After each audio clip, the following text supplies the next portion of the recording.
Hello dear student, आज मैं RRB Kolkata का ऑफिशियल कटअप लेके आया हूँ। मतलब कि अगर मैं ये भी बताऊँगा कि आखिर ये डाटा कैसे आया। ठीक है, ये मैं रैंक गुरुजी का सिर्फ ओनली रैंक गुरुजी का ये डाटा मैं लिया हूँ। यहाँ पे मैं आपको दिखा देता हूँ। पहले मैंने क्या क्या है ये बता देता हूँ। ये पहले आरआरबी कोलकाता का जो है पूरा, इसमें सिर्फ आरआरबी कोलकाता, पहले मैंने पूरा सीट में आरआरबी कोलकाता का, जैसे यहाँ नज़र आ रहा है कि आरआरबी कोलकाता का हमने सिर्फ फाइंड आउट किया। ठीक है, सिर्फ आरआरबी कोलकाता का लिया। सेकंड स्टेज में हमने क्या किया कि जो सिर्फ मतलब यूआर का अलग कर दिया, यूआर एससी एसटी बाकी सारा कैटेगरी का यहाँ पे देखो हमने अलग कर दिया। ठीक है, ओबीसी को अलग किया और बाकी सब कैटेगरी को एक में रहने दिया। ठीक है, क्योंकि मैं आज जो बताने वाला है दो ही सिर्फ बताने वाला हूँ। आरआरबी कोलकाता में एक है यूआर का और ओबीसी का, अदर कैटेगरी का नहीं बता पाऊँगा क्योंकि अब मैंने इन्हीं दोनों पे एनालिसिस किया और ऑफिशियल एनालिसिस किया है। ज़्यादा हो सकता है, कम नहीं। हाँ, अब इसको चेंज कैसे कर सकते हैं, साइको का एग्ज़ाम गेम चेंजर होगा क्योंकि ये CBT 2 का डाटा है। साइको में कोई लड़का 3 नंबर 4 नंबर ज़्यादा ले सकते हैं और 4 नंबर अगर आप ज़्यादा ला सकते हैं ना, 1 नंबर मतलब आपको 100 स्टूडेंट से आगे फेंकने को अपने कैटेगरी में मतलब वो होता है। यूआर में तो आपको 150 नंबर लाएंगे, 101 नंबर बेसी लाएंगे तो आप 150 स्टूडेंट को आगे छोड़िएगा। अगर 4 नंबर साइको में बेसी लाते हैं तो आप समझ सकते हैं 400 स्टूडेंट को पास छोड़ते हैं तो आप अपना फाइनल मेरिट लिस्ट में नाम बना सकते हैं। ठीक है, तो मैंने सबसे पहले ये कर लिया और सीट 2 में मैंने बाकी सबको कर लिया, ओबीसी को अलग कर लिया।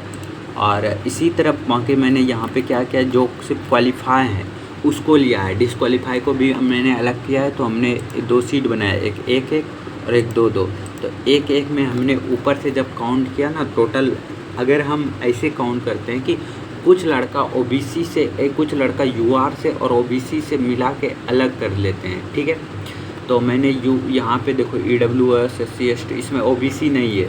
तो इस तरह करके हमने टोटल जो है अपने 250 डाटा लिया। 250 से ऊपर जितने भी कैटेगरी के हैं जो इसका 85 नंबर आ रहा है वो कोलकाता में क्वालिफाई हैं, यूआर से क्वालिफाई हैं। और ओबीसी में भी जिसका 85 नंबर आ रहा है, मतलब जिसका रैंक भी बता रहा हूँ मैं, कैटेगरी में रैंक 200 है और कैटेगरी में रैंक 200 है और यूआर में 250 है, तो उसका नंबर 85 आएगा ही आएगा। ठीक है, तो देख रहे हो आप सिमिलर कितना लड़का का 85 है, कितना लड़का कैटेगरी में है। तो सोचो आप जनरल में अगर आप यूआर में काउंट होते तो कितना लड़का का 85 आएगा।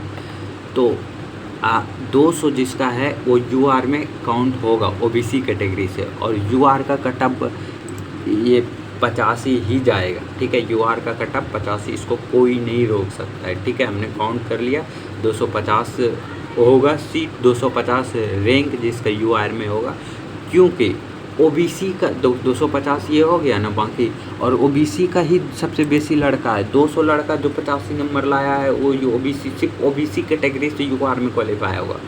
देखो हम जानते हैं कि ओबीसी वाला स्टूडेंट ज़्यादा है और 200 ऐसा स्टूडेंट है जो यूआर में लेगा अपना सीट ओबीसी से। अब देखो मैटर कटअप कम कैसे जाएगा, 1-2 नंबर ही कम जाएगा। कैसे? क्योंकि बहुत सारा लड़का जेई में सिलेक्टेड है, बहुत सारा अलग अलग सिलेक्टेड है। ठीक है, तो उससे थोड़ा कम जाएगा, बट मायने यही रखो क्योंकि रैंक गुरुजी पे ही सिर्फ डाटा है और उस समय नया आया तो रैंक गुरुजी पर सबसे बेसी डाटा है और रैंक मिंत्रा पे बहुत कम डाटा है, बहुत कम, वो ऐसे डाटा है। ठीक है, क्योंकि वो बाद में फेमस हुआ है और रैंक मिंत्रा बहुत ज़्यादा फेमस हुआ है अभी और वेटेज भी अभी है। और यूआर में जो है मतलब जिस समय ELP का रिज़ल्ट आया था तो सभी लोग रैंक गुरुजी पे ही बिलीव करते थे। तो इसके हिसाब से मैं बताता हूँ। अब 200 जैसे ओबीसी कैटेगरी में आया 200, तो अब ओबीसी अपना कैटेगरी में कितना सीट ले पाएंगे, तो एवरेज में सपोज दैट करो 300 सीट है तो 500 पे जाएगा। अगर 500 पे जाएगा तो हमारा देखो हमारा कटअप आ जाता है 81 नंबर। ठीक है, अब इतना आप बोले सकते हो इतना कटअप जा ही नहीं सकता है ALP में। तो भाई ये रैंक गुरुजी का डाटा है और मेरे हिसाब से इतना आता है, ठीक है। मैं भी मानता हूँ इतना कटअप नहीं आया, क्योंकि मेरा खुद 81 नंबर ओबीसी में, 85 नंबर 4 नंबर का डिफरेंस है, वो लिख दिया 81.02 ऑफिसर, ठीक है। हमने भी एग्ज़ाम दिया है और देखो ये मेरा है, ठीक है, LPCBT2 का, और मैं अपना स्कोर दिखा रहा हूँ, ठीक है। मैं LPCBT2 में मेरा स्कूल पार्ट प्रोरेटेड 78 नंबर बना है, ठीक है। और ये उस समय का था, और लेकिन मेरा रॉ मार्क्स करेक्टली होगा 79, तो मेरा correctly part A raw marks 76 बना था उस समय भी, और बढ़ के 78 हुआ है, ठीक है। तो 70 ये आप कैलकुलेट करेंगे रो मार्क्स पे, ठीक है। जो यहाँ 76 लिखा है ना, इस पर कैलकुलेट करेंगे। तो मैं अपना साइको से अगर मैं आगे लेके आता हूँ, मेरा साइको अच्छा गया है तो भी मैं जीत पाऊँगा, अन्यथा नहीं, ठीक है। तो ये गेम चेंजर है साइको, ठीक है। बाकी ये हमने बता दिया, और मैं भी मानता हूँ इतना कटअप नहीं जाएगा, लेकिन भाई मैंने एनालिसिस किया और ये एनालिसिस सही है, ये 100% सही है। और मैं एक एक्सेल यूज़र हूँ और मैं इसको बहुत अच्छा से मतलब अब क्या बताऊँ, जो आपको बताना था बता दिया। देखो मैं एवरेज 400 यूआर में 450 से बेसी ही बढ़ा के लिया हूँ, और ओबीसी में 3 से, जबकि इतना है ही नहीं, थोड़ा कम ही है, ठीक है। फिर भी मैं इतना काउंट किया हूँ, अब देखो कितना जाता है, ठीक है। और बाकी 4 से 5 नंबर साइको डिफरेंस करेगा। और सबसे अच्छा ये तो होगा कि जब हमने देखा कि ट्रेड में इतना लड़का क्वालिफाई है, डिस्क्वालीफाई हुआ, तो उसी तरह साइको के मेमोरी टेस्ट में ही बहुत सारा लड़का डिस्क्वालीफाई होगा, मेमोरी टेस्ट में अलग अलग टेस्ट में डिस्क्वालीफाई होंगे, तो कटअप कम जाएगा। जब कटअप कम जाएगा तो आपका चांस बन सकता है। तो मैं तो ये भी बोलूँगा कि भरोसा रखो, जिसका 60 नंबर आया है, 60 नंबर प्लस, ठीक है, ओबीसी कैटेगरी में, ठीक है, उसका चांस है। और अब बता रहा हूँ आपको कि